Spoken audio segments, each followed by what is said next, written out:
Good evening, everyone. My name is Jim Turk. I'm the director of the Center for Free Expression at Ryerson. And on behalf of the center, I'd like to welcome you to tonight's discussion, Why the Secrecy, Police Reports, and the Public's Right to Know. Credit for the idea for tonight's event goes to my colleague Joanne Mulcahy, former chair of the Toronto Police Services Commission, and now a distinguished visiting professor at Ryerson. Our discussion could not be more timely. Hardly a day goes by without press reports of police shootings, with the subsequent controversy about whether the shooting was justified or not. Just this week, Keith Lamont Scott was shot and killed in Charlotte, North Carolina, with Scott's family saying he was reading a book in his vehicle when police officers approached and shot him. And the chief of police, also an African American, claimed that Scott was armed and no book was found at the scene. Days earlier, police in Tulsa, Oklahoma, shot and killed an unarmed black man, Terrence Crutcher, whom police described as dangerous and erratic, posing a serious threat to officers who had encountered him. His family pushed back, saying that Crutcher was a devout Christian, a loving father of 4 children, who was hoping to make it big as a gospel singer. According to the Washington Post database, 62 people have been fatally shot by police in the United States since September 1st, and 706 since the beginning of the year. 46% of them white, 25% African American, and 16% Hispanic, with no data on the rest. This has been an issue in Canada as well. Many will remember 2 of the highest profile cases in Toronto, those of Sami Yatim and Andrew Loku. Our purpose tonight is not to address individual cases, but to address issues related to investigation of police shootings, such as, does the public have a right to know about the investigations? If there is a right, how broad and far-reaching is it? Should this right also apply to systemic issues, or should it apply to matters of individual conduct that may lead to discipline or termination? Do police officers have the same rights as ordinary people when their actions have led to serious harm to a member of the public? And what reports are we talking about? In Ontario, is it only reports of the investigations by the Special Investigations Units, the SIU, or to all reports concerning police officer conduct, whether by an external agency or the police service itself? We have assembled a remarkable panel to address these issues tonight and to have a discussion amongst themselves and with you about each of them. I will ask my colleague Joanne Mulcahy to introduce the panelists and have each of them come up as he introduces them, and then to introduce the moderator for tonight's event, Mark Kelley from CBC's The Fifth Estate. Look.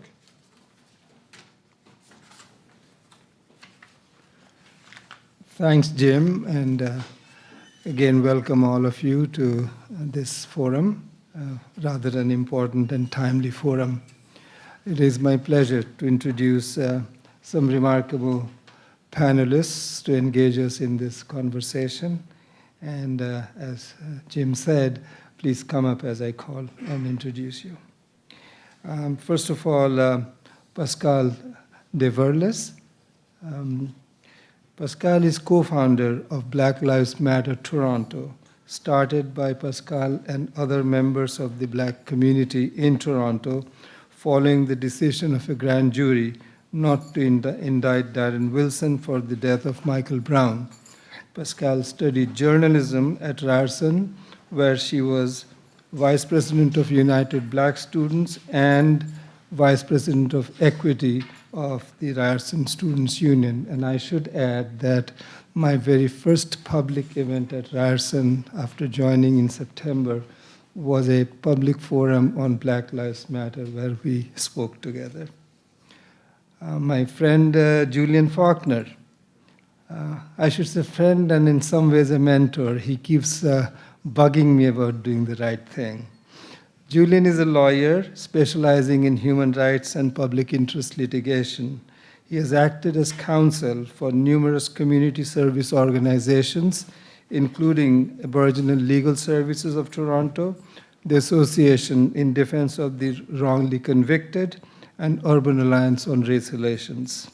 Julian's more prominent individual clients have included Mayor Arar, the family of Ashley Smith, the 19-year-old who died in custody at Grand Valley Federal Penitentiary, and Adam Nobody, and the Free Press 4 in relation to their unlawful beatings and arrests during the G20 summit in Toronto. Julian has written extensively on issues of race and civil liberties and has co-authored a book on coroner's inquest in Ontario. Julian, would you come up, please? And it's my pleasure to introduce David Goodis. He is Assistant Commissioner, Policy and Corporate Services with the Information and Privacy Commissioner of Ontario, and a body with whom I have had many occasions to work with, and they have been most helpful in making good policy. David is a graduate of Western University's Law School and was called to the Ontario Bar in 1988. David has represented the IPC in hearings before the Divisional Court, the Ontario Court of Appeal, and the Supreme Court of Canada.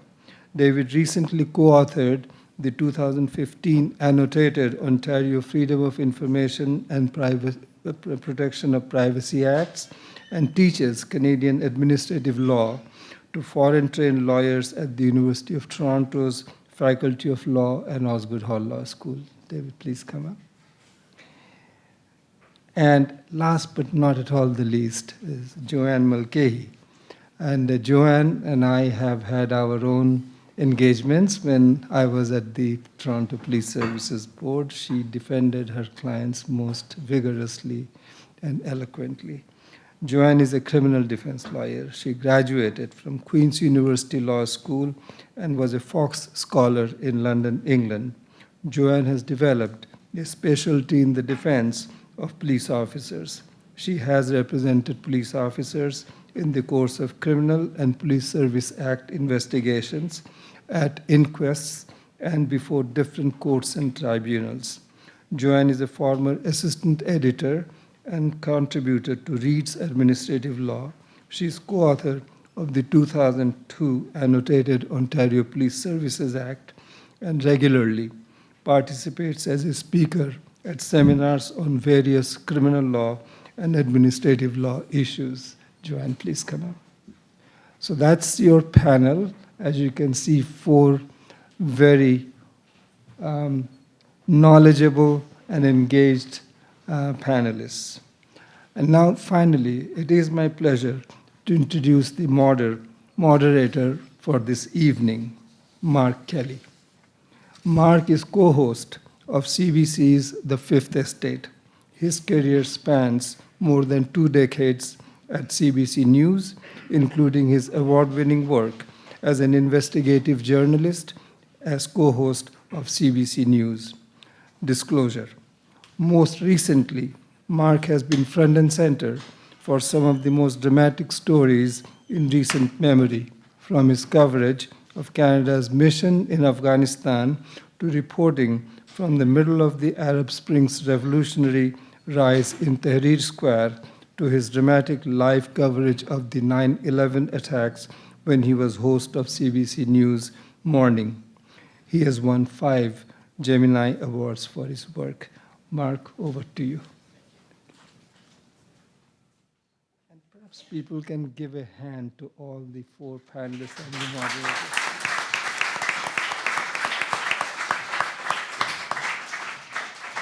Thank you very much, Ella, for that generous introduction. Thanks to our panelists for making it out here. We do have a fantastic group for you today.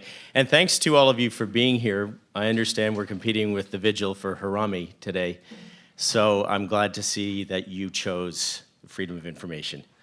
Not that we don't not all love Harami as well. Here's how things are going to work. Everyone, and we've decided the order of people who are going to be coming up here. They're going to make a brief 5-minute presentation of their position. Afterwards, we're going to engage each other up here, and then we want to open the floor to you. We want to try to get an even balance of that. We can get the points that are being made here, and if you have any questions or comments, we will obviously invite you to put them to our esteemed group up here. And we want to keep things moving. We want to keep things friendly, and we want to continue our quest for what we all want, which is information, which is the truth. As a journalist, this is what we do, is we look for the information, as we fight for the information, as we fight for the truth, especially in cases that involve the public and public institutions like police forces and governments. As we know, freedom of information is a cornerstone of our democracy, and yet information really isn't that free.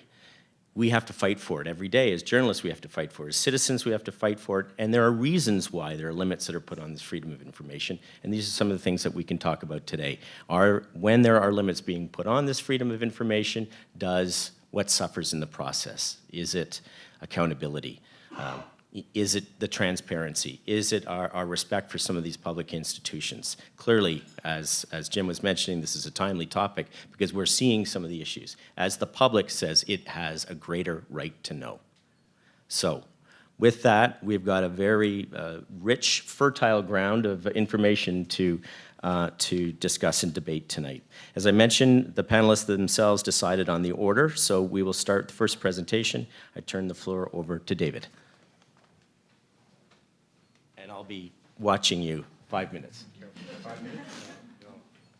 I'll be fair. Fighting the clock here. Okay. So I'm going to set the scene. That's my task in terms of the legal landscape for disclosure of records relating to police conduct. So setting the scene in terms of the legal framework, the big statutes that apply here are really it's called FIPA and MFIPA, Freedom of Information Protection and Privacy Act, and we have almost the exact same statute called the Municipal Freedom of Information Protection and Privacy Act. So these statutes provide a right of access to government-held information, really government-held records in Ontario. So it could be the Ontario government, it could be the OPP, it could be local police service, or a school board, or a municipality, et cetera.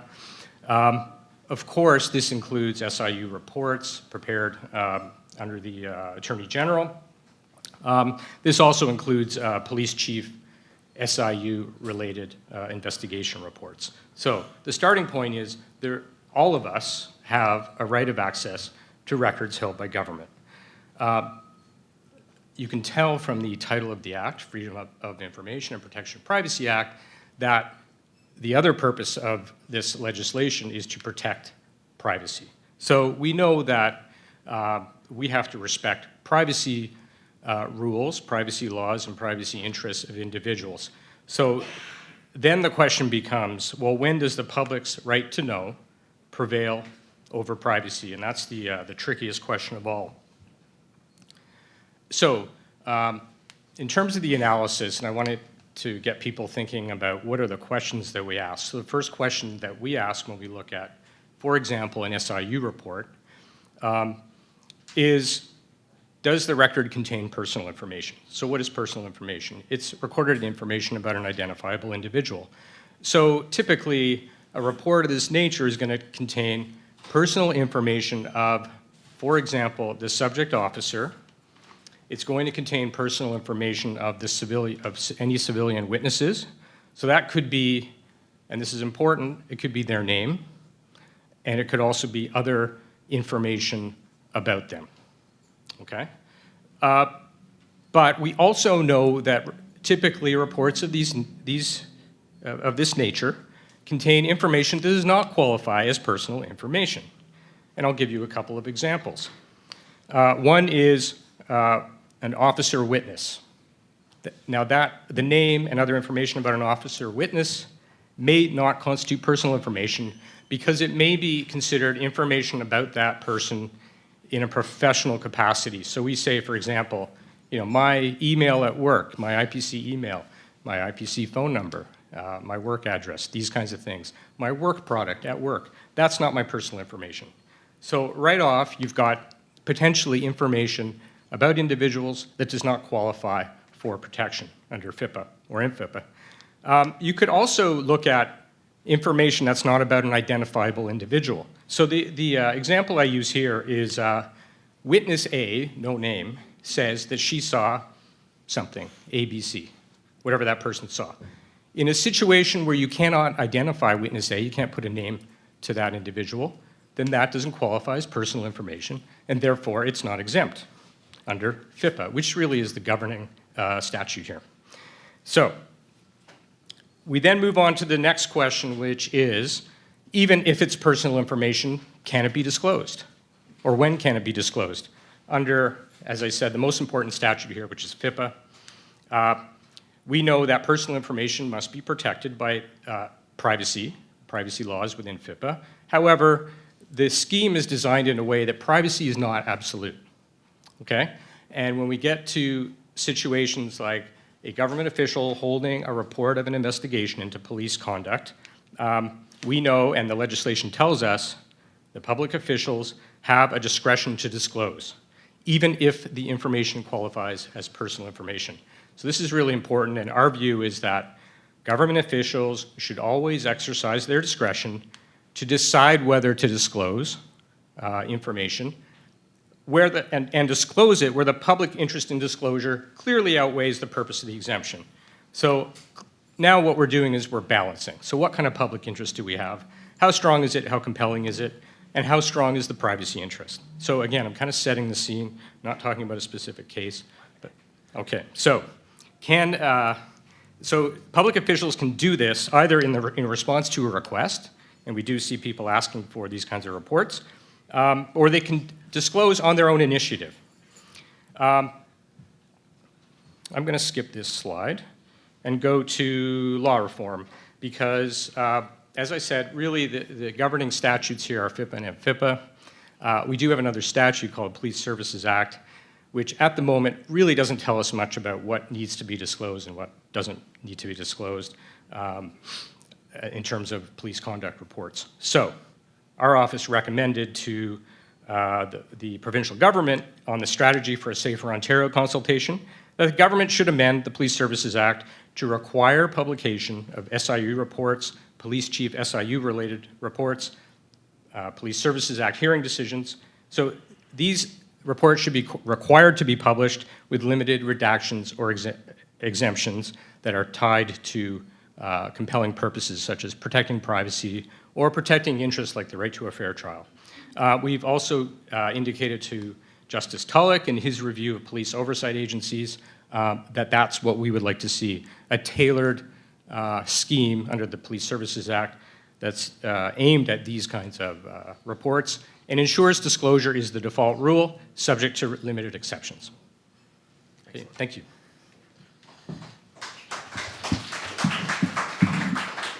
Thank you, David. Pascale, you're next up. I'm assuming you don't need David's laptop. You got 5 minutes.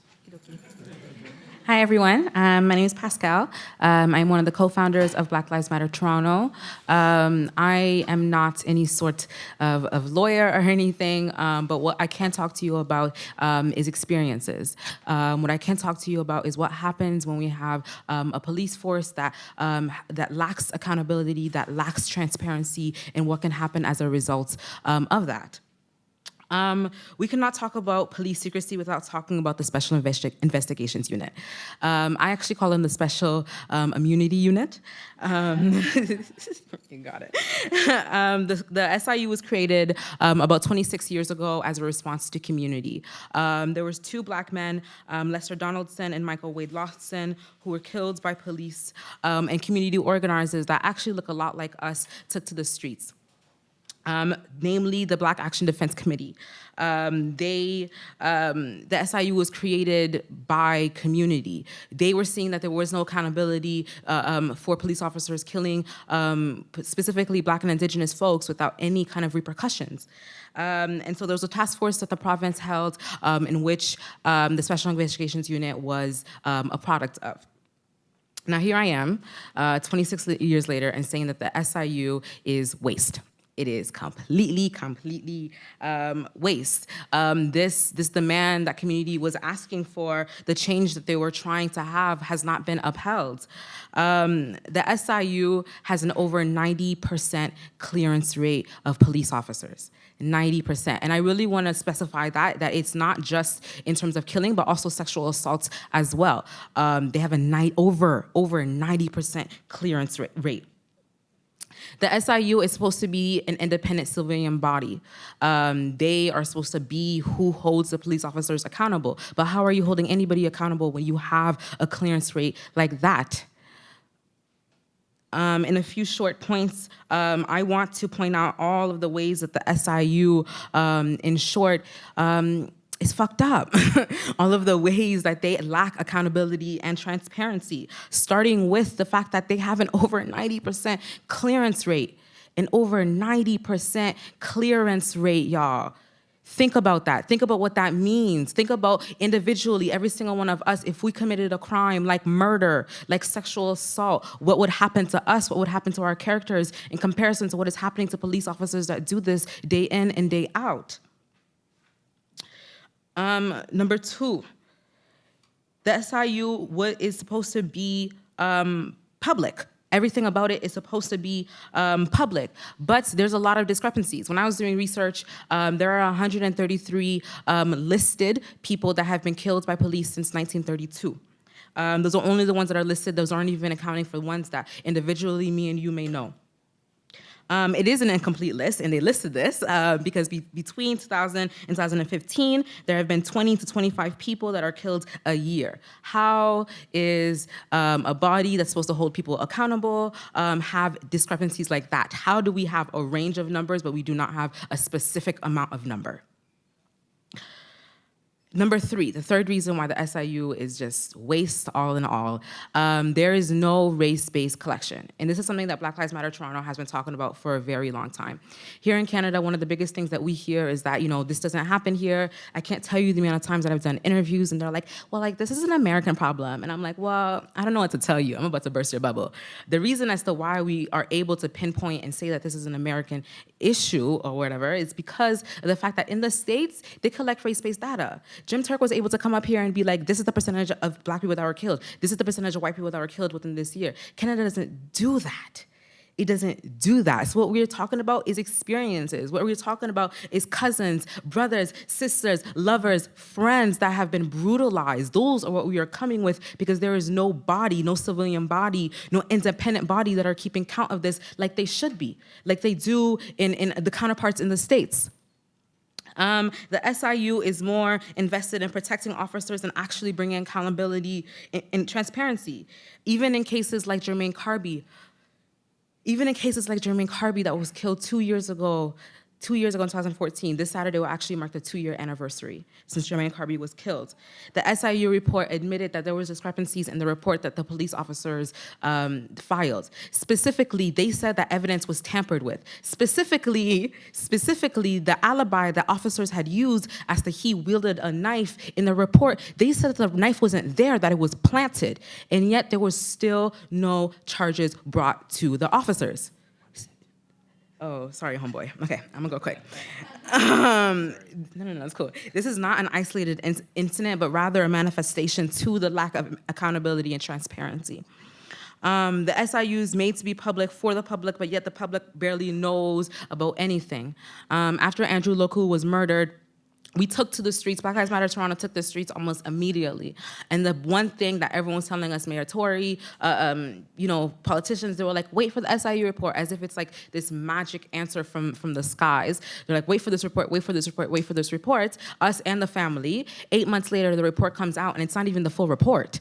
It's a few pages. It's only a few pages in which the officer's name isn't named. The circumstances of what was actually happening isn't named. What is shown in the security footage of folks who have seen it does not match up to what the report is saying. This is supposed to be public knowledge. This is supposed to be a public institution that is thinking about the betterment of us. But yet, is it? Is it really? Everything about the SIU is secret. It is secrecy. And I really wanted to draw on the SIU because it was the place of action for our last action, to raise questions as to what is the SIU doing if it is not actually holding people accountable that need to be held accountable. And I know I'm really winding down. I really want to finish on this because it seems like it's something that's being contested right now. Black Lives Matter. Black Lives Matter. Black Lives Matter. They always have, and they always will.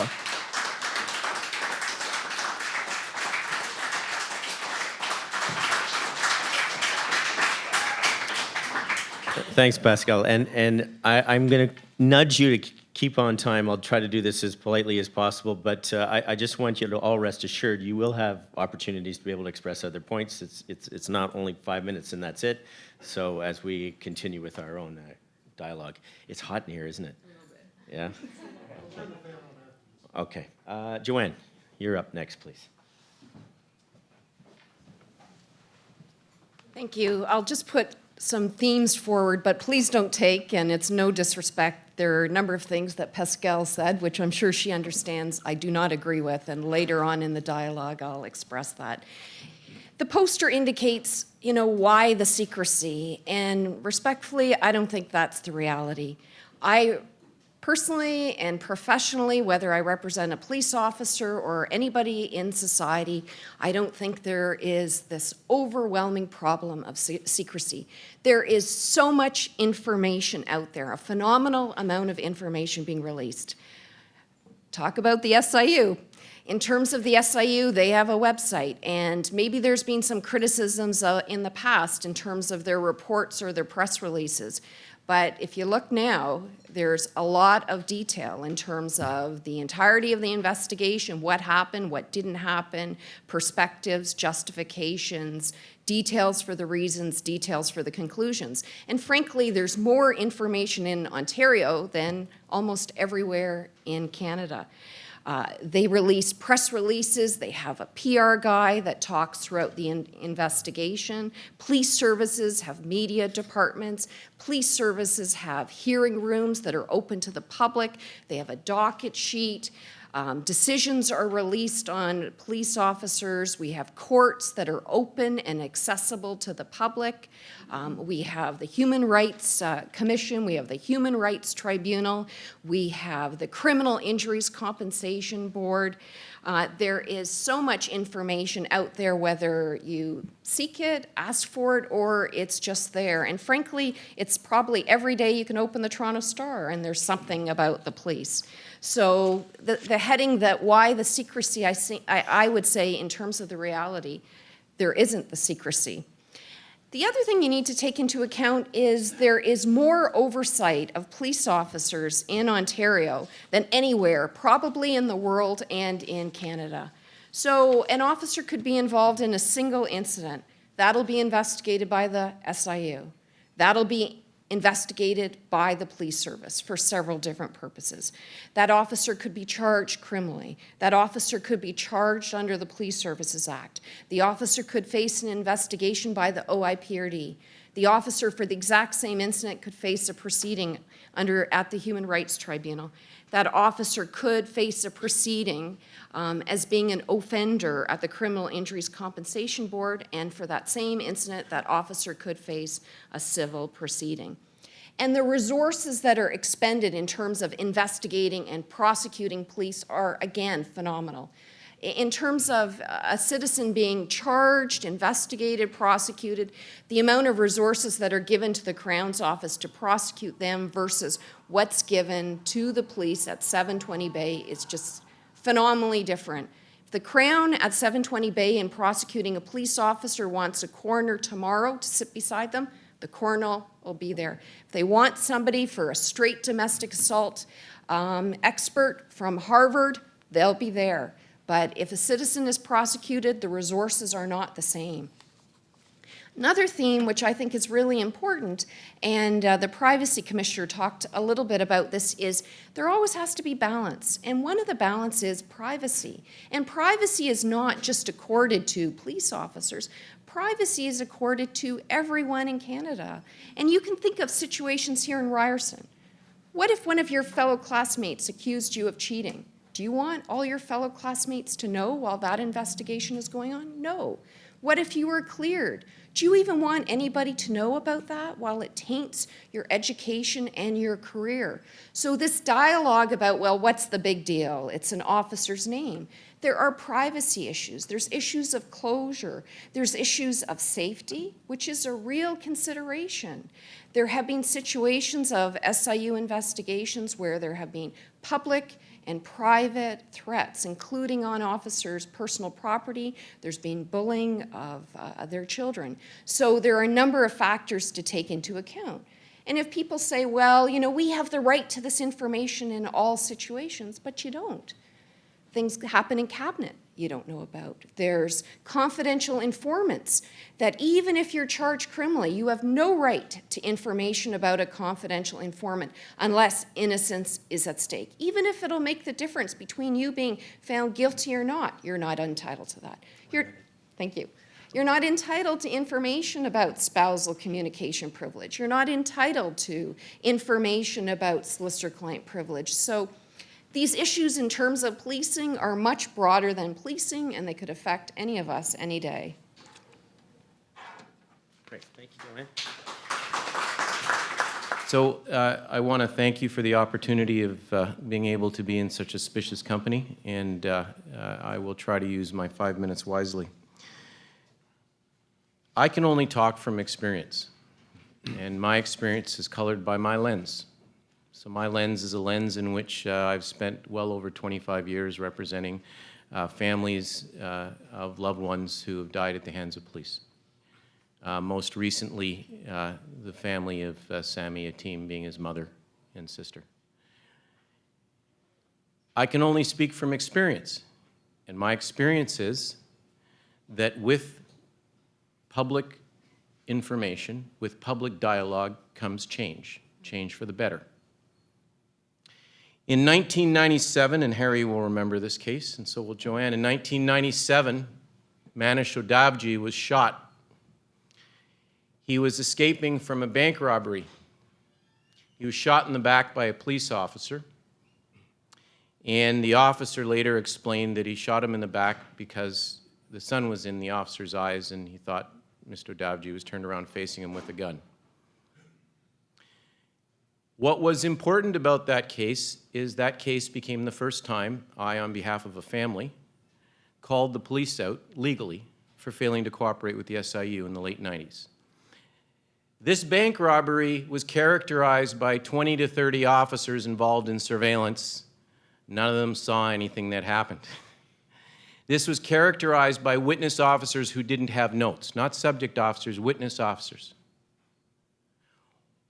All of the officers were permitted to meet for hours on ends. The witness officers in a room and weren't segregated, unsupervised. They only submitted to SIU interviews days later. How did I learn this? I implored, insisted, and wrote the director of SIU, then Andre Marais, for an explanation. Much like Pascale is asking questions. I asked the questions of SIU in the late 90s. You probably weren't even born yet. I asked you didn't have to shake your head so happily. I asked the question, what's going on? And you know what he did? Instead of shutting his yapper and taking the heat and going privacy, he showed courage, and he released to me a chronology of the efforts to interview the officers and their reactions. That chronology went into a statement of claim. I sued them for a completely obscure tort called misfeasance of public office. And you know what? 6 years later, the Supreme Court of Canada ruled on the tort of misfeasance of public office the first time since Ron Corelli and Duplessis in 1959, God, when I was born. They upheld the tort as a full court. And they drove change that day because they gave a right to sue police officers for corrupt actions, and they gave that right to citizens. That was 2003. Flash forward 2009. I keep hearing about this practice that officers keep 2 sets of notes. They create a set of notes outside of their memo book, they give them to their lawyers, there's a new set of notes in their memo book. I'm sure it can't be true, but every time I ask, I get the same answer. On 2 shootings, the shooting of Levi Schaefer and the shooting of Doug Minty in 2009, I demanded explanations. Then Director of SIU, Ian Scott, issued a press release describing the note-taking practice. He referred to it in a report. It became public. It became the subject of dialogue. Public disclosure drives change. We went to the Supreme Court of Canada again. In 2013, a full court of the Supreme Court of Canada recognized that it's a deplorable practice to keep 2 sets of notes.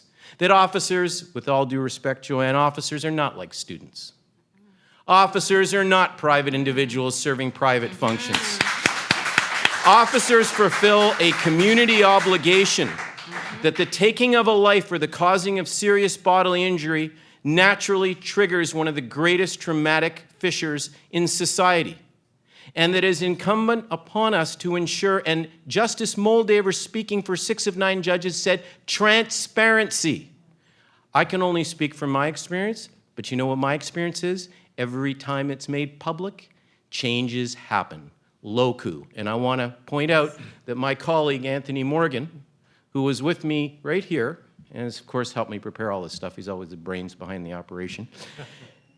He's spoken publicly about Locu, and that drove change. So if you wonder whether transparency matters, and if you wonder whether it's important to divulge the secrets, I can only talk from my experience. Thank you.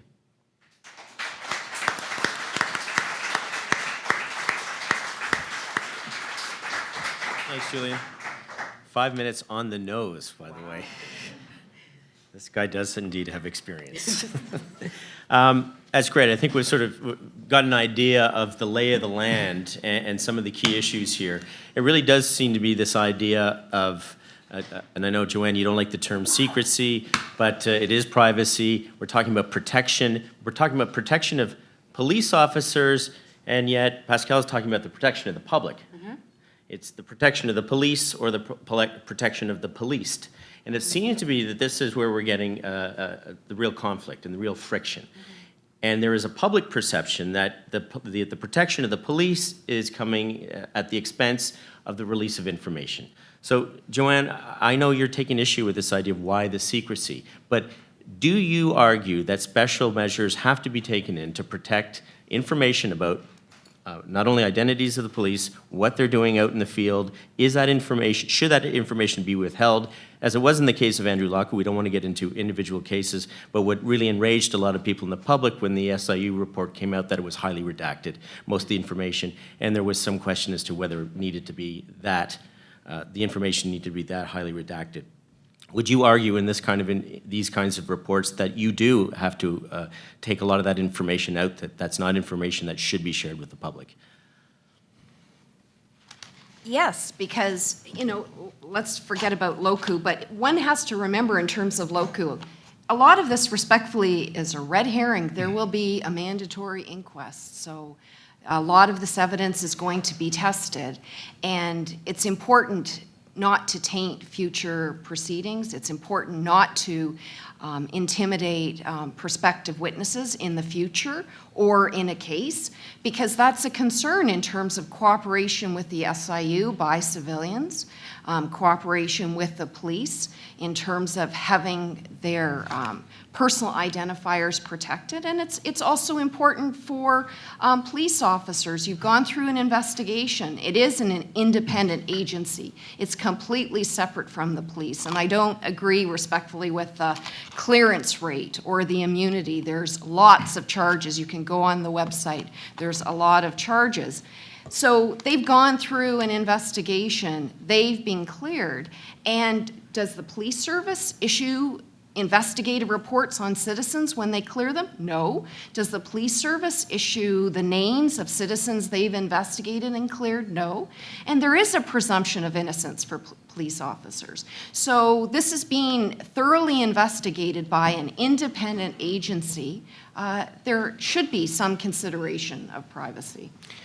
David, I want you to pick up on that as well. And when it comes to determining these lines, you were starting to sort of outline the kind of information, where you try to draw that line. But I wonder, how do you see the dangers and the consequences of when there is at least to be a perceived lack of transparency in public agencies like police forces? In terms of the consequences, we live in a society where we expect openness, we expect transparency, and I think that's heightened when it comes to public officials, and heightened even more when it comes to police who have extraordinary powers. So you talk about a presumption. We talk about a presumption. I think part of the problem here is there should be a presumption of openness rather than a presumption of confidentiality. So the starting point should be, we're entitled to see these records, unless there's a good, strong, compelling reason to withhold the records or withhold part of the records. So in other words, we're entitled to it.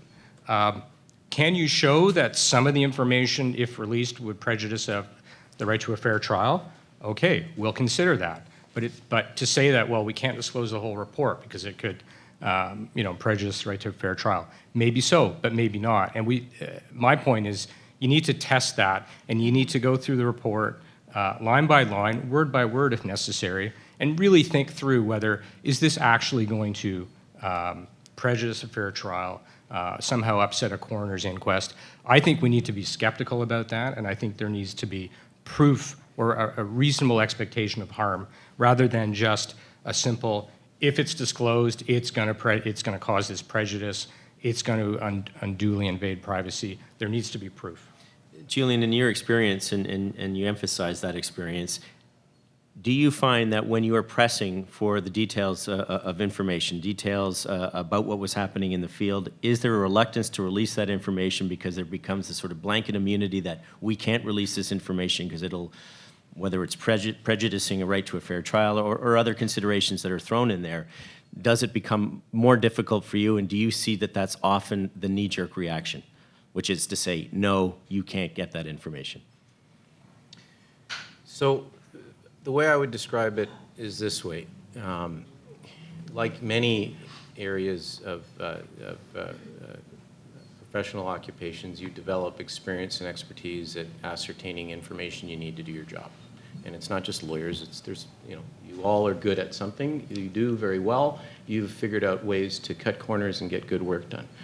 In our field, the gathering of facts is essential to making a proper case, not just allegations, but a proper case. The gathering of those facts is hampered by an extraordinary government machinery that is terrified of the police. So politicians are afraid of the police. Mm-hmm. Politicians generally follow the public. They don't lead the public. So what happens is, in LOCU, and as a result of LOCU, you folks generated change. The politicians, what did they do? Well, it's right in the manual. I can look it up. Oh, I'll order an inquiry. Justice Tulloch, right? And the entire process is somewhat absurd because at least 7, that might be Justice Tulloch, Peter, at least 7 or 8 inquiries have already said SIU reports should be public, dating back to the 90s. Justice Adams repeated it three times, I think. It's been repeated over and over again. The public screamed loud enough, the politicians were afraid enough, so that they drove change. That's what drives change, but I would like to point something out.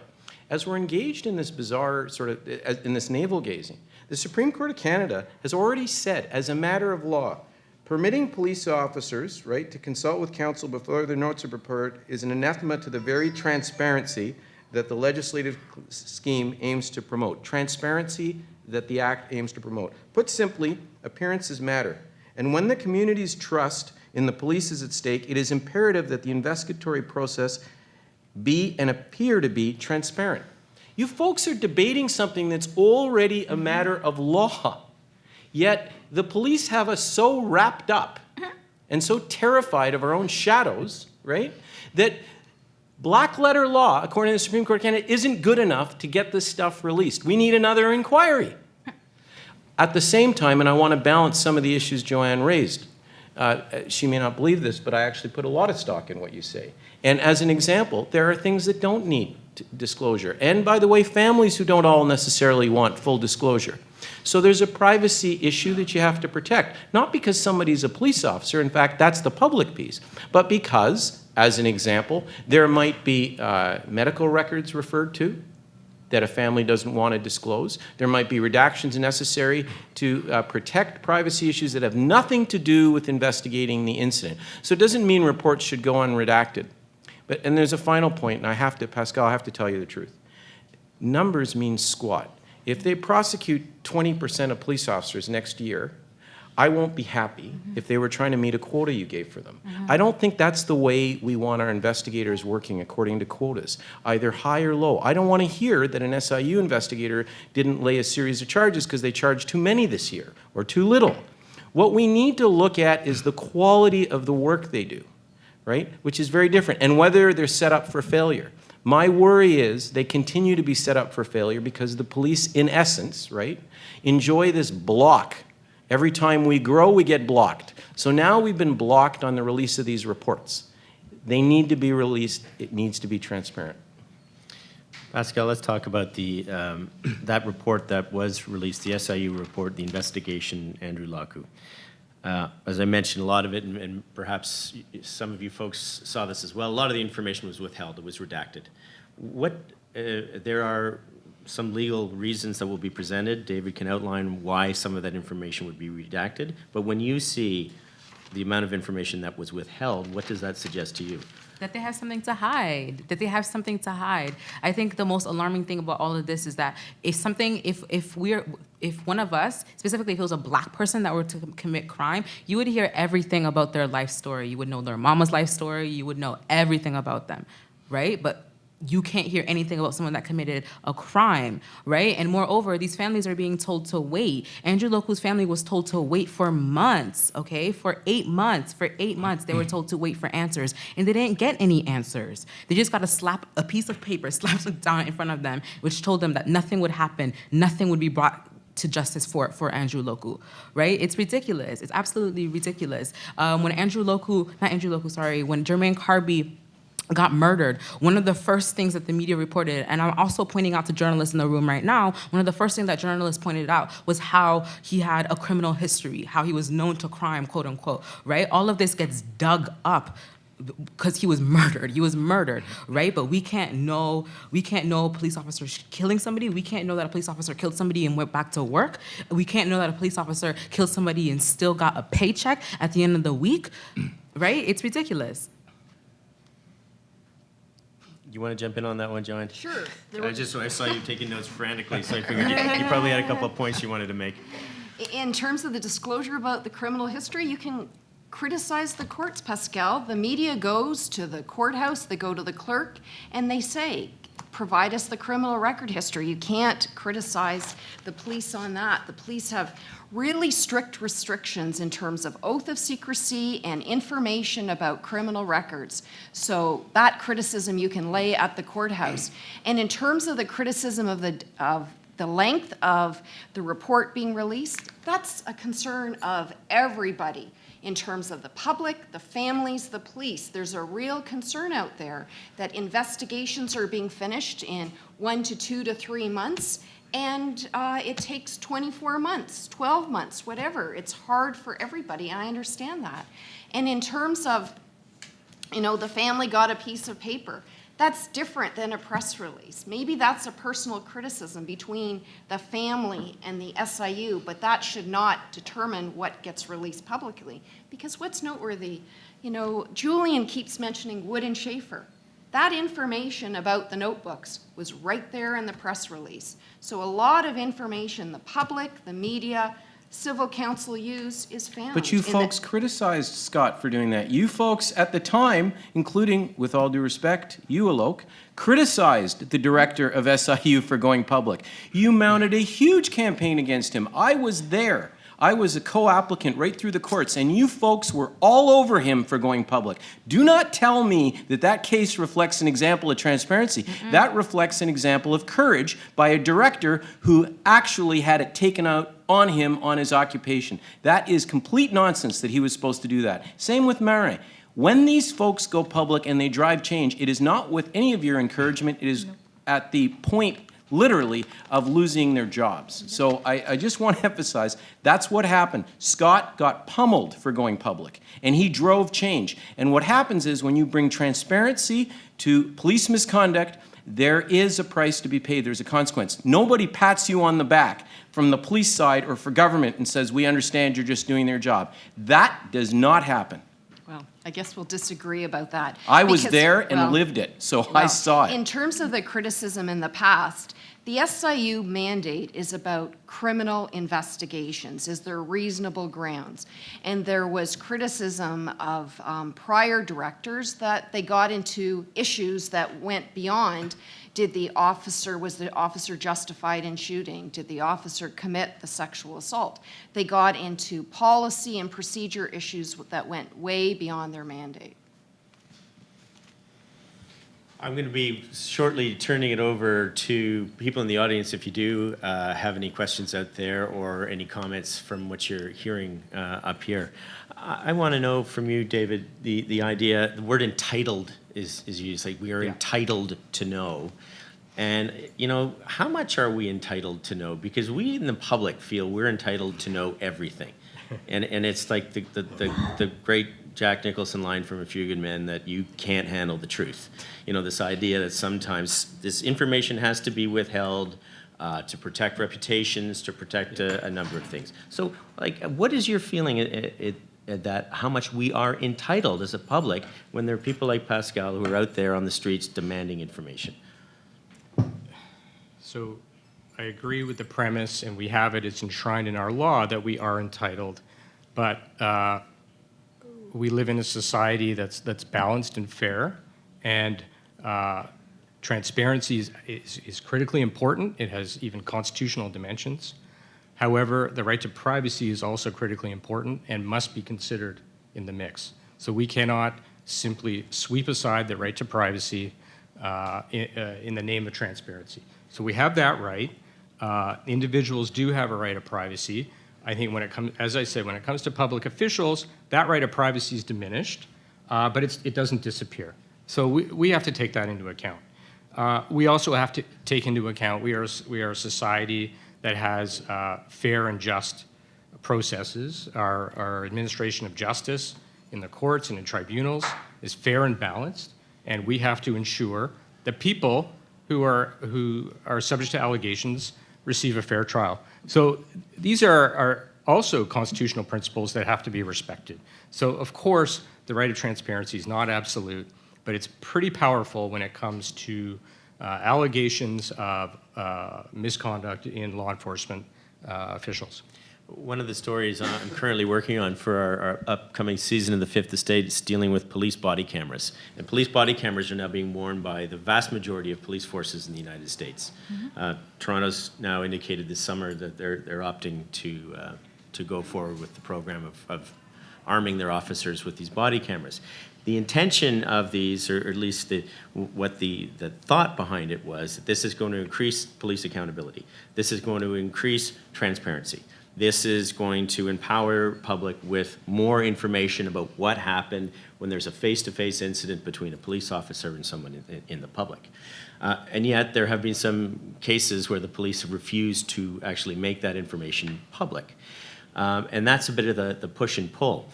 And I wonder, Joanne, from your experience and from your contacts in police with police officers, do they feel that a real reluctance to open up their world, their cases, the scenarios of what happened on the street or in an incident? Do they have a natural reluctance to protect that information because they fear it could be damaging? I don't think so. Like the example of body cameras, the Toronto Police Service have in-car cameras. They've been wonderful in terms of for police, for accused persons, for the public. But there is also, and tied in, privacy concerns. And like an example with the body cameras, what ends up happening to the record because an officer goes into a home for a domestic violence, and there are things there that the public shouldn't see. So there always has to be a balancing of privacy. But do you think that the police officers deserve a special they get special protection as opposed to what anyone else in the public would get? No, I don't think so. Anyone else in the public has no requirement or no duty to cooperate. Nobody else in the public has a duty to make notes immediately. Everybody can make a choice whether or not they speak to the police. So I don't think the police have, special protections. And one thing that has been a concern for some of the police with respect to body cameras and that is it's a tool to use, but often they're not given an opportunity to even look at the tool. And then later on, a year later when something comes to court, it becomes a memory contest between what their observations were and what's on the video. And they oftentimes either haven't had the time or are prohibited from looking at the video, and they see the video for the first time in court. The SIU, and as we know Pascale's feelings about that, but Julian, I'm curious about yours as well. I mean, this was originally established as something that was supposed to build or rebuild public confidence in police investigations. Do you feel it has actually accomplished that? I think, like many institutions of its nature, and I think of right now the OIPRD, I mean, how many people in this room knows what that stands for? Honestly. Right? And this is an informed public, right? The truth of the matter is a lot of these institutions are set up for failure. And so they limp along, and it was actually the Harris government through Charles Harnick who in the mid-90s, finally, mid to late 90s, finally started resourcing SIU, creating a proper building, creating facilities, a proper forensic examination setup and equipment. And I'm answering your question, and it's more to this point. If you set them up for success, they will succeed. If you create enough barriers, right, then, what Pascale is saying makes sense. But Pascale, this is my true feeling. And please understand, this comes from someone who in 2008, when I thought SIU had gone corrupt because there were so many retired police officers running that place, in a speech to the Criminal Lawyers Association, I went public and said I thought it was corrupt.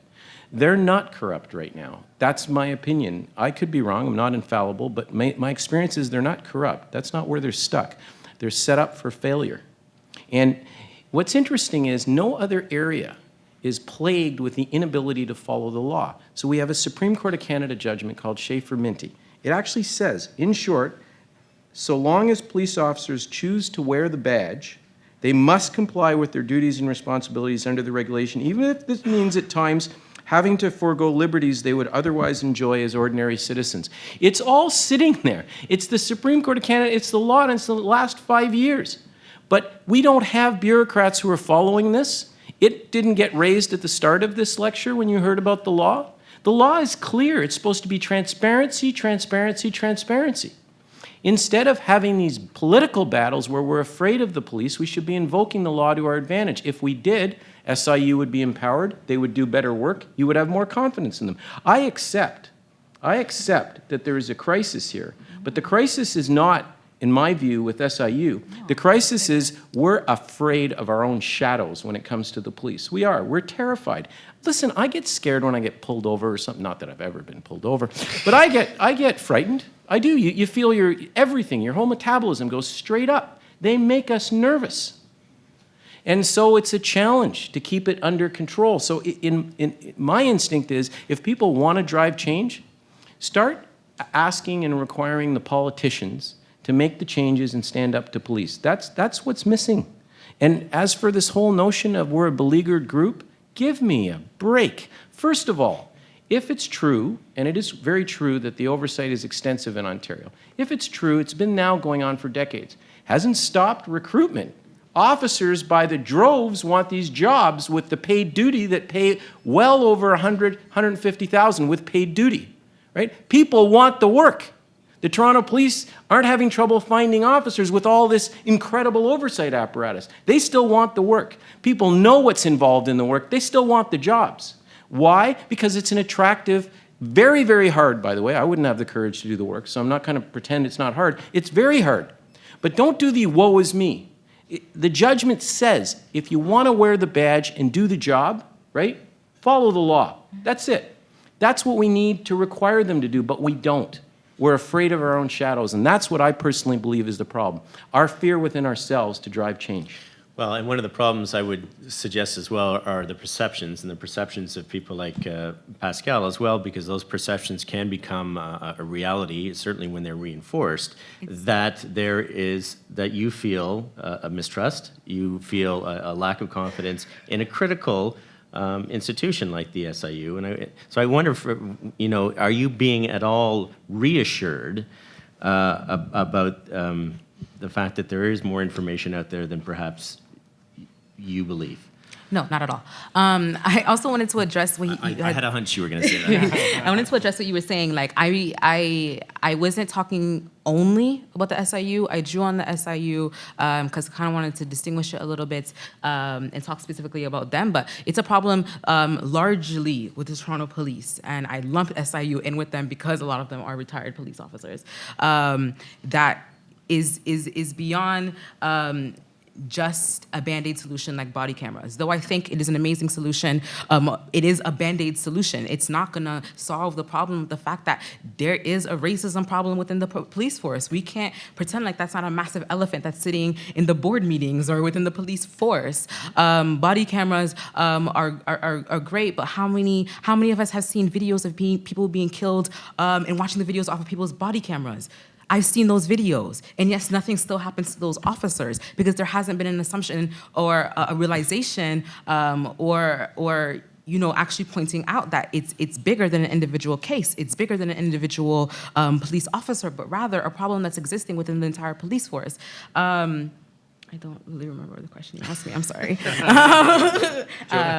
There was just an attempt to reassure you there was actually more information available, that there wasn't this closing of the ranks to withhold that information. But your perception would certainly seem to suggest otherwise. Absolutely not. Like I don't think so. Especially when there are families of so many victims that don't actually know what happened or how their loved one got killed. Right? Yes, there quote unquote may be more information than past generations or in this different province or whatever. But the end of the line is it's not enough. It is not enough. We can sit here and try to praise ourselves as being the leading people within this country or whatever. But at the end of the day, there are still so many families that actually don't know what happened to their loved ones, and that's something that needs to be addressed, and that's something that needs to be known. David, do you have, and I don't need you to name a specific police force, but have you had a history of difficulty in trying to get information from within police forces?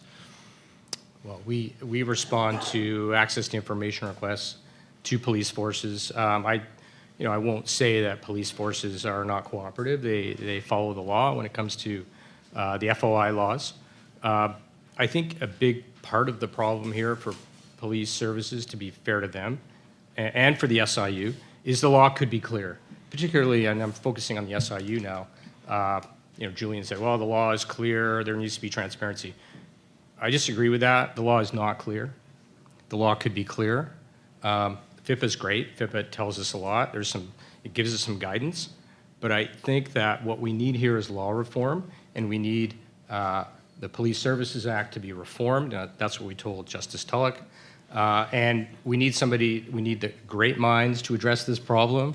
And as I said, enshrine a right of access. We have a right of access to these types of records with specific exceptions. And I think that will put police, it'll put SIU in a better position to follow the law and strike a better balance, ensure more transparency, while also protecting vitally important interests of privacy and rights to a fair trial. Okay. Does anybody have a question out there? You, sir. The law is very clear. I agree with Julian. It's very clear. Joanne, the comments on not reading the clearance rate, I can let you know, according to the SIU website, from 1990 to 2014, there have been 4,816 instances of violence or death between police and civilians. 4,816. As of 2010, there were 3,400 investigations. Only 95 charges were laid. Only 16 resulted in a conviction, and 3 with any jail time. It's a 97% clearance rate, and it's a 0.4 conviction rate. Well, sorry, what you have to, I agree with what Julian said, that investigations are not about quotas, but also one thing you need to take into account in terms of those statistics. The SIU investigates any time that there is serious injury, and serious injury has been defined as including sexual assault, whether it's on duty or off duty. But they also investigate if there are deaths. And if an officer drives up to an apartment building and doesn't get out of their cruiser, and somebody's on a balcony and sees the officer in the cruiser and jumps, the SIU will invoke. If somebody is threatening suicide and the officers respond to the call, and kills themselves, sadly, and the police haven't done anything but respond to the call, the SIU will invoke. So when you look at all the numbers of deaths, that's how broad the SIU mandate is. If an officer has a cruiser and has stopped and is talking to somebody and somebody comes along and crashes into the cruiser, they will invoke. So that's why it's dangerous to rely on statistics and say, well, it's 97% clearance rate. You've got to look at how many investigations are so far from any parameters of concerns about criminality, but they investigate it so that it's clear that there's independent oversight. And please don't take that I'm a defender for the SIU. There are many cases where I have been critical of them, but this highlights the danger of focusing on statistics. Right, but the reality of statistics are if you have 100% of SIUs not resulting in conviction, there's a problem. It doesn't mean 100% or 97% of people are falsely complaining. You have to take those statistics to be of some value. Police use statistics when it's benefiting them. When it comes to, in 1991, between 1991, only 3% of the Toronto population is African Canadian. Yet 50% of the deaths by the hands of police by shooting were African Canadian. There's no outliers there. 50% of the people killed by police by firearm is only 3.3% of the population. That's something you really have to consider. I know you're in a position where you're defending them. You say you're not, but you are. I understand you're a lawyer and that's your job. But as a society, we have to walk above that. We have to rise above that and talk about justice. It's not a just system, and the secrecy has to stop. Finally, when it comes to identification of officers, they wear a badge number and they wear a name tag. There is no reason why their names should be redacted from any official reports. They are agents of the Crown, yet the public likes to believe they're public servants. We all like to believe they're public servants, but they are identifiable always. So to remove them from being identified in reports is just not just. But they're not removed in every case. If they're charged criminally, if they're charged under the Police Act, they're identified. If they're convicted, they're identified. They should always be identifiable. You have to be careful. So do you take the position then? You have to be careful about this. Do we then move to complete identification, and then the next step in terms of the Privacy Commissioner, the next step in terms of legislation is that anybody charged by the police should be identified? And that's not the way it is. Just 1 second. You know, there was a real battle, and I thought quite successful, in terms of a resolution where employer records checks were being provided, which would include information about people being cleared, mental health issues, and whatever. And there was a big outrage about that, and that has been corrected because of the recognition then when something is concluded and final, there should be finality in being able to move on. So the fact that somebody is cleared and it's being investigated by an oversight, why is there such a great public interest in that? As opposed to if a police officer is charged criminally, that's something of public interest. Julian? And again, I want to repeat, we don't actually have to debate this. It's already been decided by the Supreme Court of Canada. Paragraph 52, and by 11 a.m. tomorrow morning, Anthony's going to make sure that this judgment is loaded on our homepage so that you just have to click falconers.ca and you can look for yourself. Don't believe me, okay? Falconers.ca, the judgment will be on the homepage by 11 a.m. tomorrow morning. Listen to this, paragraph 52. It seems fitting to recall that Sir Robert Peel, the father of modern policing, is credited with having saying the following: the police are the public, and the public are the police. All right? The police are the public, and the public are the police. When you say, Joanne, well, your average private citizen, if they were charged, it wouldn't. Sir Robert Peel doesn't say, right, that members of the public are the police and members of the public are members of the public. What he's saying is that the police carry a public trust. And every time you compare apples to oranges, which is a private citizen, you forget what Justice Moldaver also said. They chose to wear the badge. If you choose to wear the badge, you're publicly accountable. If you don't want to be publicly accountable, guess what? You can go to law school, you can go be a dentist, you can go do anything you want in life. Just don't be a police officer. I can't emphasize enough, the problem with this analysis is it already got decided. And instead of us understanding what the law is and moving it forward, we're stuck. And we're stuck because we're afraid of our own shadows. And I agree with Pascale. There is no reason to trust, and it's a blind distrust now, that everything in front of you, you question. And I accept that, and I get it, and respect it. I meant no disrespect when I talked about the quota issue, but I would say this. It is important to be targeted in the criticism. Why? Because if you want reform, real reform, you have to be targeted in the criticism or you don't achieve the reform. And what, in my heart of hearts, I believe, is that the system does not want to actually implement the law that currently exists. You've asked, Dave, you said, well, I need it better. Well, I would like to respectfully suggest to you, you don't. You have your marching orders. Transparency. You don't need a statute to say David's off the hook. What you need, right, is what Ian Scott had, what Andre Murray had, and what many public officials have when they decide enough's enough and they do the right thing. Instead of always having the guarantee, the legislative reform that makes it all perfect, let's just follow the law. And I get it that it involves risk, but I think it's time you take it, because the real problem here is you're looking for this ideal legislative permission. The police are going to hide behind it for decades more. Let's just get the job done, which is emphasize transparency and emphasize the public interest. I want to just pick up on a couple of words you had there, Julian, which was public trust.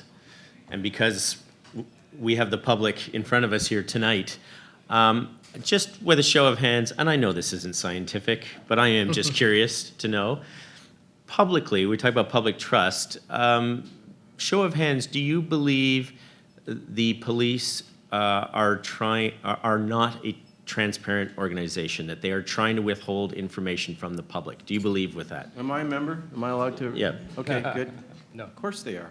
Of course they're trying to hold Because back I mean, Goes without I saying. won't say I'm necessarily surprised, but it is sort of a pretty graphic testimony when it comes down to what we also need. And I say that freedom of information is a pillar of democracy, but public trust in our institutions is also pretty critical as well. Mm-hmm. And I wonder, Joanne, and I hate, I don't want to make you the apologist for the police here, but when you see a show of hands like that, and we are talking about, if we want to isolate the problem here, and this to me would be a big part of the problem, is what can be done to help to start to rebuild the confidence, rebuild the trust for an average group of Canadians that we have in the room here tonight, which I think this is a really interesting example. Well, ironically, I would say education, and here's an example, and being informed. Like an example is, you know, Julian is quoting from Wood and Schaefer. Wood and Schaefer had nothing whatsoever to do with right to privacy.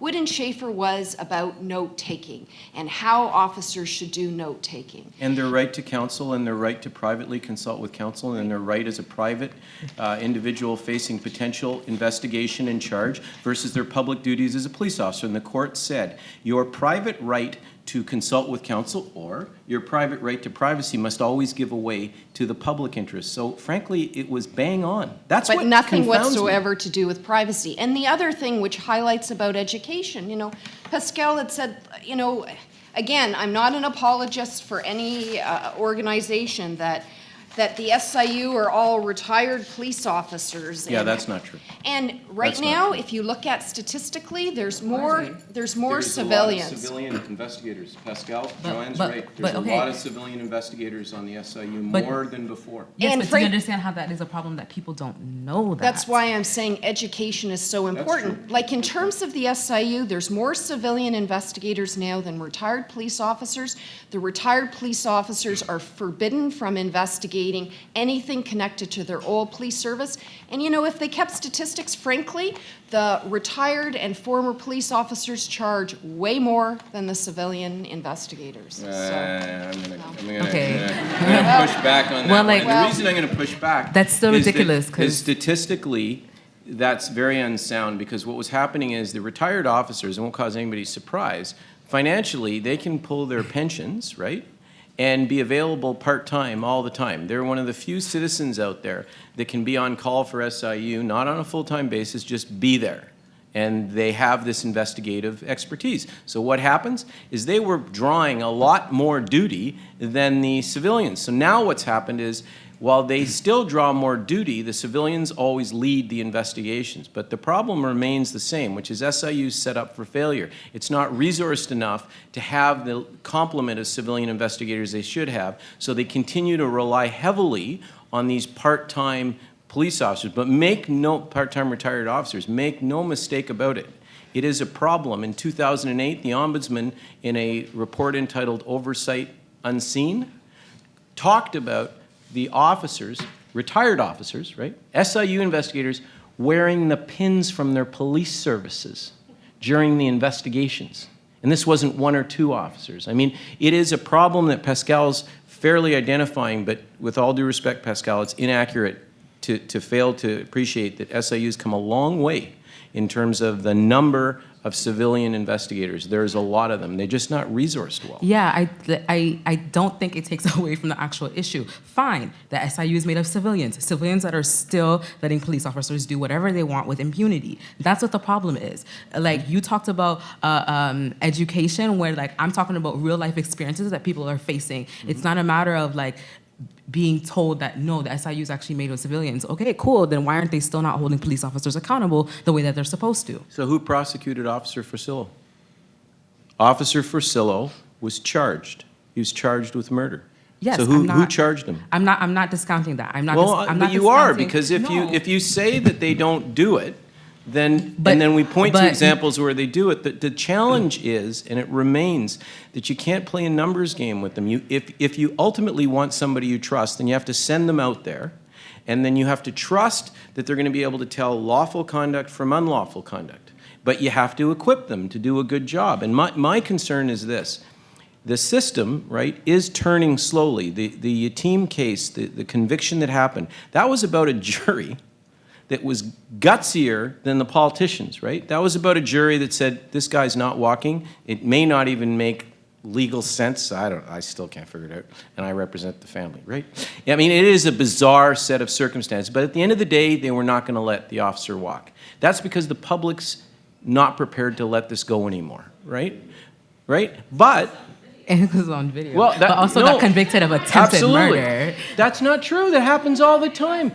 You And go attempted to the murder. history Don't of forget video that. cases where officers either haven't been charged or gotten off. I know, but I don't think videos anyone's changed it. discounting that it happens. Yeah. What Neil Singh was saying, which is really right, is that, like, yes, it may happen, but Right. the off chances of it happening and actually not happening is not balanced in any way, sense of form. Right. These little particulars of, like, okay, but this case and this case and this case is not actually talking about the widespread issue of for decades, there hasn't been accountability that we have all been asking for. All of us don't have a mistrust in the SIU because they may be police officers because of this fact or this fact. It's because, or the SIU and the police, it's because of a wide variety of issues that are widespread and not based on specific one or two examples, but something that has existed for a very, very, very long time. Okay, we'll focus on the idea of secrecy because there may be other reforms and issues, and I don't discount that at all, but it is this idea of, are we getting the information that we deserve, essentially, and that we are entitled to, and we are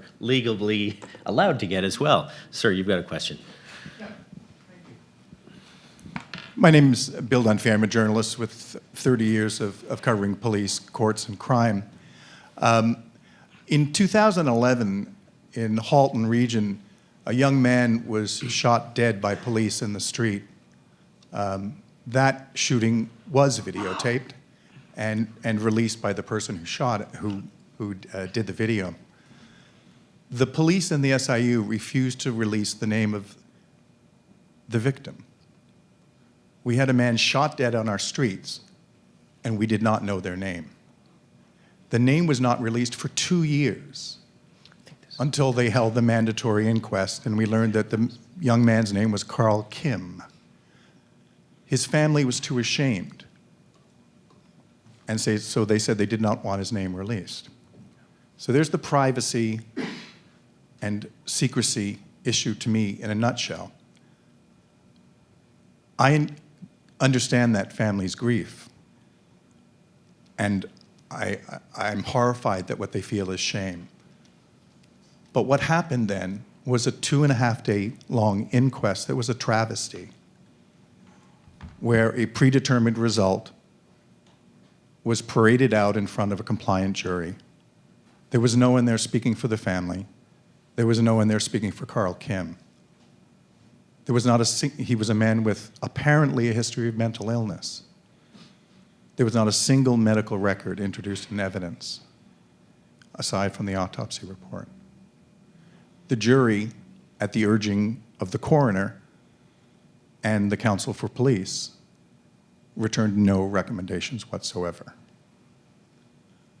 It's my position that had we been able to get access to his name at the time, that we would have been able to uncover some of the facts of what happened to him that day, including that the police had visited his home because of concerns about the safety of people from him an hour and a half beforehand and left him there. It was a horrible case, and that's because of privacy concerns. I think as journalists, I would like to see our laws set minimum standards for the information that must be released when someone has a sudden death in public, period. Increasingly, police are hiding that information. Multi-car crashes with people killed, and they won't release the names. How do we know what happened there when that's hidden from public view? We don't. I'd like to hear what you have to say about the idea of setting minimum standards for release of information when we have a sudden death in public. Well, this is not obviously an easy issue because there are a number of families who have not given their consent to the SIU or to the police. And there have been a number of groups who have petitioned the SIU that they do not want the release. And leave aside deaths, there could be other circumstances where a person is mentally ill and has contact with the police. Do they want, in a press release, in a report by the SIU, to be released to the media that they have mental health issues? There are stigma issues. And, you know, it's not black and white. Well, the families have rights to privacy, just like, look at young persons. Their names are not released.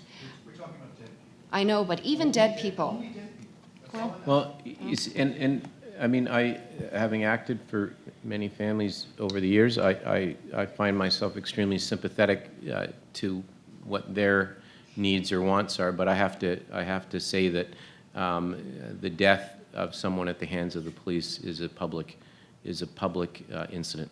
It's a public incident, and it's an incident for which the public are entitled to know. And speaking completely outside of any given case, I must say that it is my view that should be a public fact. And what's interesting about that, just in case anybody wonders, the minute any form of proceeding were started, so let's say somebody's involved in a multi-death, horrible, fatal car accident. If one person starts a lawsuit relating to the car accident, you know the names of everybody else in the car accident are part of the lawsuit, and that's all made public immediately. Our system has always, through the legal system, made things public with some very narrow exceptions. Examples, protecting the anonymity of children, sexual abuse scenarios in which a sexual assault complainant might have their identity protected. But for the most part, the truth is our legal system has long recognized the importance of transparency and naming names. So frankly, I think it is a problem to allow a understandably traumatized family suffering from the tragedy to drive the process. I think that we have to have neutral rules. I think the coroner's office completely dropped the ball. With all due respect, Bill, I certainly think that the media can do better jobs at putting the boots to the coroner's office to make sure they don't pull that kind of nonsense, because that sounds like a terrible inquest. But, you know, how much media play did that get? How much? Well, you know what the truth is? So the media has to wear that too, right? And so in my mind, though, I think it's a public fact. I think that kind of incident is a public fact. We've got, Jim, you're going to watch the clock for me, Jim. How much time more do you want? Maybe 5 more minutes? I just noticed we're a lot of hands. You've got a question back there. You've got a question over here. Yeah, let's try to keep your questions tight if you can, and then we can get them in. My question's to Pascale. Joanne suggested to blame the court for secrecy and not the police. And someone like me would think that the police are trained to act according to the law and nothing else. So do you think there's more to the issue than that? And do you think the police are acting on their own will? Yes. I'm trying to summarize everything that you said. I think that often the police act as if they are above or exempt from the law, in the ways that, specifically in the cases that I talked about and I mentioned, with Jeremy and Carby, they're not supposed to touch the scene of the crime after it happens, but yet the officer did. And this is something that, the SIU report, I know I talked about it a lot, but the SIU report acknowledged that happened, but still there was nothing done to the officer. The most they got was, a few weeks of a sanction, but with pay still. That's the standard. And so, the problem, what is happening is not something that's an individual officer, an individual person in bureaucracy. It's something that's like within the whole system, that is embedded and that has history in there, and that's something that we need to analyze wholly. This man's got a question over here. Yeah, I just have a question. Perhaps either Julian or Joanne or Dave can comment on this. I just on the topic of transparency and trust and accountability, we've talked or you've spoken in the last hour or so about the SIU. Could you tell the audience a little bit more about the OIPRD and and disciplinary tribunals and such that take place for police, and what that means for the public? Is the public able to get information about that? Can they witness these hearings? Are they able to find out that kind of information? So that's just, if you could comment on that, please. Julian?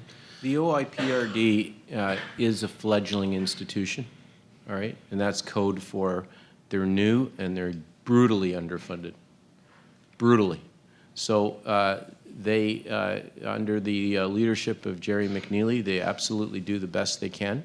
But sure. So it's called the Office of the Independent Police Review Director, and pursuant to the report of former Chief Justice Lesage, they were created so that there would be a civilian complaints body, all right? Instead of taking complaints against the police, public complaints to the police, you have the option of taking them to OIPRD. I want to say that their history is about 7 or 8 years old. I may be off. But what's important about them is that they're purely civilian.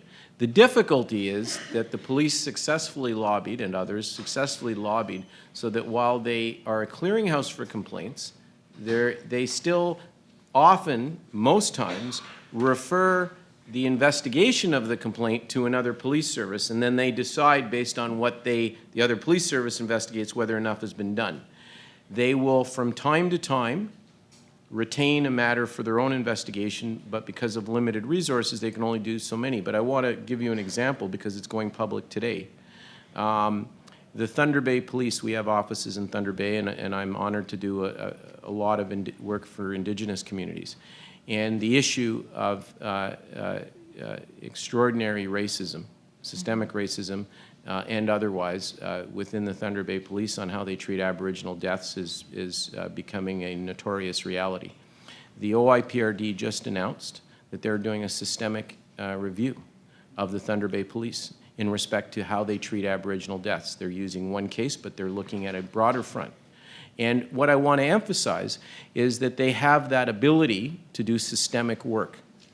All of this is to say the concept, and if you look at the legislation, as I'm sure we all do, we go to sleep at night looking at legislation. Sorry, geeky move. Looking at the legislation, what you will see is interesting broad powers. It's all in the execution is the problem. They don't have the resources. So again, the public needs to force some kind of proper system where it's not set up for failure. Okay. Can I just? Okay, go ahead. Sorry. I guess I disagree in terms of them being underfunded. There's so much information on the OIPRD out there. They have their own website. You can't go on any police services website in Ontario without information. They're required to provide information about the OIPRD. You go in any police station, there's required to be information about them right at the front desk. They have lots of investigators. They have numerous. They don't have lots of investigators. Well, They absolutely don't. Well, we disagree on that. Well, they have how many investigators do they have? They have quite a few, and they have lots of. Quite a few ain't yes. going to do it for a whole province. Well, the difficulty is you can require people to put posters up in your service and say, okay, OIPRD exists, but that doesn't make them well-resourced. Well, Julian, my experience, they have quite a few lawyers also working for them. They have a lot of investigators working for them. If they're so under-resourced, instead of using... 3 lawyers. They've got more than 3 lawyers now. 3 lawyers. They also retain, they have 2 outside counsel who are doing lots of work with them. They do investigations all over the province.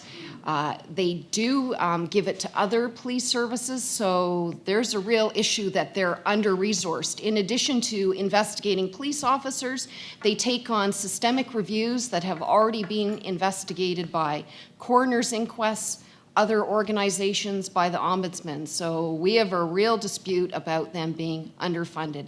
And in some police services, they do almost every single one of the investigations. We got time for one last question, sir. You've been waiting patiently. Thank you. Just wanted to zero in on the issue of the SIU director's reports, where in some small but important number of cases, the SIU director says charges should be laid. That then goes to an open trial. What about the special interest in the disclosure of the many cases where the SIU director says no charges? There's no report. There's no detailed report if there's a decision to lay a charge. So there's no report and issue. But I really want you to... Yeah, Hmm? I appreciate that, but I'm just interested in focus on the panel When the talking charge about is not when the laid. decision is no charges. Right. Is there a greater public interest in that report? That's a good point, because that where we get back to this whole idea of the lack of public trust, as the public wants to see the evidence and how that decision was actually reached. So, David, are we entitled to that information? I think when charges are laid, you know that it's going to proceed to trial. There's going to be transparency. There's going to be testing of the evidence and laying out of the evidence. When charges are not brought, then I think it heightens the public interest in knowing and understanding why were charges not recommended. So because there's not going to be that subsequent sunshine put onto the investigation. So I think that does heighten the public interest. and it lowers the privacy interest. But then there should be a duty with, you can have redacted personal information, especially if the officer wasn't charged. You perhaps then can make a strong argument that their name shouldn't be used. But the evidence that was presented to clear this officer should be made public then. I would agree with that, but I wouldn't necessarily concede that the name shouldn't go out. Maybe the name should go out. The whole The name business should of go out. hiding their badge numbers during G20, the entire issue of officers having a right to be anonymous, I don't understand that issue. I, for one, don't believe it will affect the recruitment process one iota if officers are named in reports. They fully know that they're going to face the reality that if they're involved in a serious incident, they're going to be identified. Yet they show up to apply for that job every time. And the reason is that they're public officials doing public work. The one thing I'd like to put to everybody to show you the absurdity of the law, right, is that for years, anytime I'm acting on a serious case, and this included Schaefer Minty, in which use of force has been used causing death, and there's a lawsuit, I'm entitled to the report through the lawsuit, and then if there's a motion, I'm entitled to file the report during the motion, and it becomes public record. And if you read Schaefer Minty tomorrow after 11, you will see the Supreme Court of Canada quoting from Ian Scott's report on that case. So just by my starting a lawsuit, I become entitled to the report, and if it's relevant on a motion, I file it and it's public record. And the world didn't end and the sky didn't fall. The total artificialities to the debates are ridiculous. In any other area, this stuff just would have been released a long time ago. I can tell you this is all about us being afraid of our own shadow. I just want to say one last thing. Names should be released because, as Julian mentioned, like people are still signing up to be police officers, and that's because they know that there's a special protection and anonymity that's going to follow them if and when they do commit a crime or harass us. But moreover, like people. The public, the community should know, who is committing these crimes. So when, we are in Regent or we're at Jane and Finch and there's young Somali boys or young Jamaican boys that are getting harassed and stopped and frisked, they know that this police officer has a history of doing this. This information is vital, and it doesn't make sense that they get the anonymity. I'm just wondering if Julian and Joanne can agree on anything. We agree on lots. Maybe the time. Maybe the time. Maybe they can agree You know on. what? We agree when we're both representing someone who's not a police officer. Well, that gives me hope, and let's so we can wrap this up on the notion of hope. I mean, I think one thing that's critical here is the desire for people to get involved. It's and I like the way that Julian does put the onus on the media, which is our job, but on the public as well, to let your concerns be heard. Put that pressure on. When I see so many people feeling that they're not being given adequate information from their public institutions, that's a real problem. And even, Joanne, if you'd say you don't believe that there's secrecy, I am concerned when I see that public perception out there, because that's creates a real mistrust, and that creates an imbalance in society which we shouldn't be living with right now.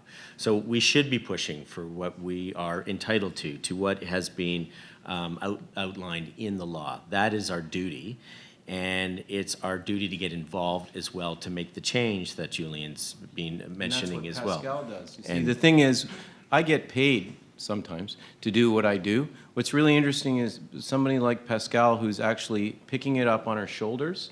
I mean, Black Lives Matter, Idle No More. These are folks who had the courage to stand up, right? The trouble is, it seems that you are such a small percentage of the population. Most people don't have the courage. So, I just want to.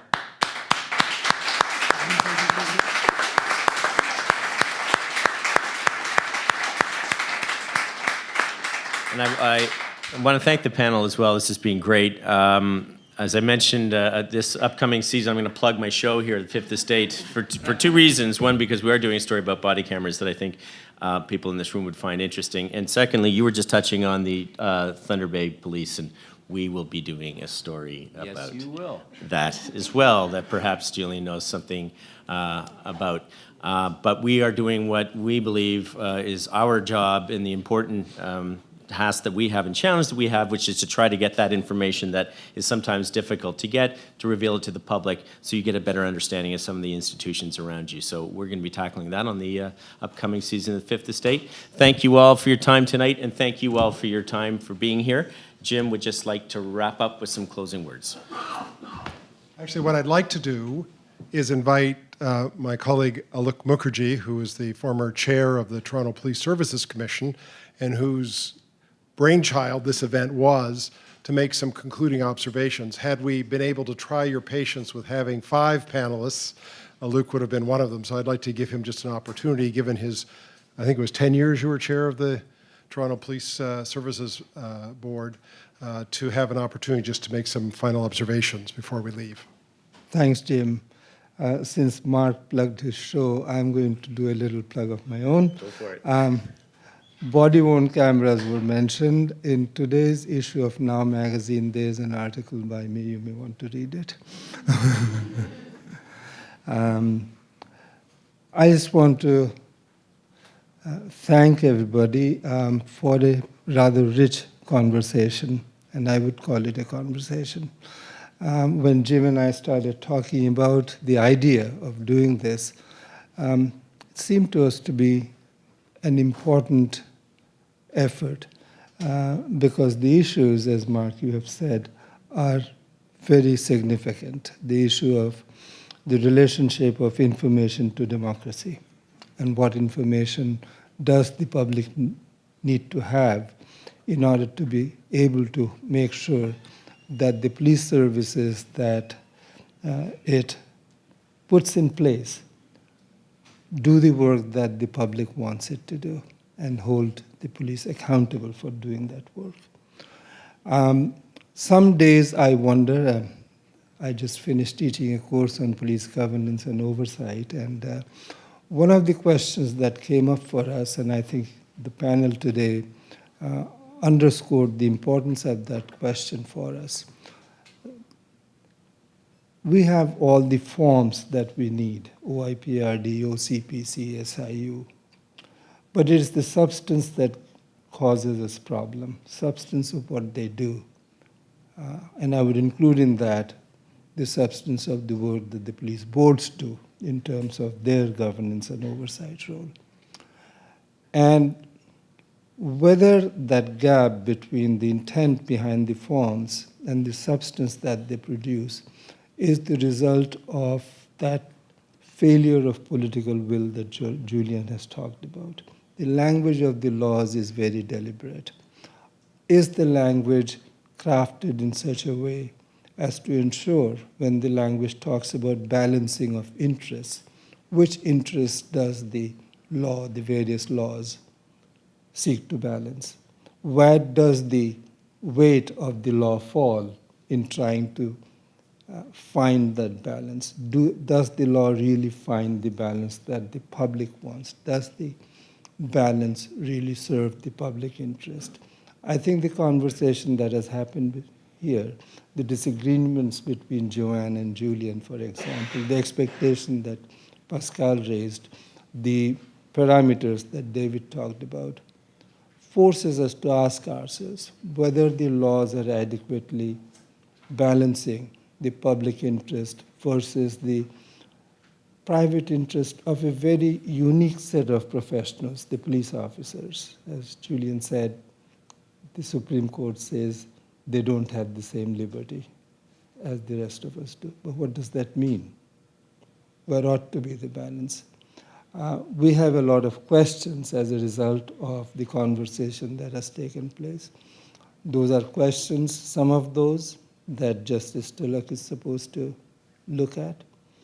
But most of all, in the course of the Police Act review and the changes that this government has been promising to make, whether the government will have the political will to rectify the imbalance that currently exists between the public interest and the private interest and the interest of the police sector remains to be seen. I think that this conversation today contributes to our continued engagement with those complex questions. So again, thank you all for enriching our thinking.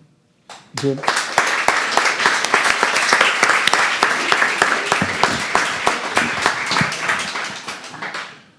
This is the first of 5 forums that the Center for Free Expression is sponsoring this year. When you came in, you should have gotten a sheet of paper listing the next 4 and when they're going to be occurring and where. If you haven't, the sheets of paper at the door, I'd welcome you to come to future events if you'd like. I'd also like to thank a person who did most of the legwork to make this possible, and that's Ange Holmes, who's the coordinator for the center. You got to stand up.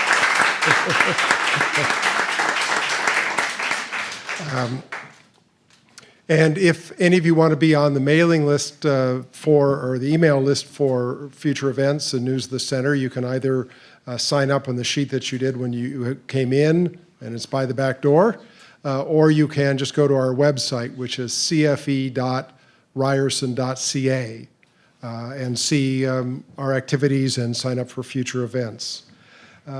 So I'd like to close by asking you to again join me in thanking our panel. Thank you to Julian, to Joanne, to David, to Pascale, and to our fine moderator, Mark Kelley. Thank you for coming.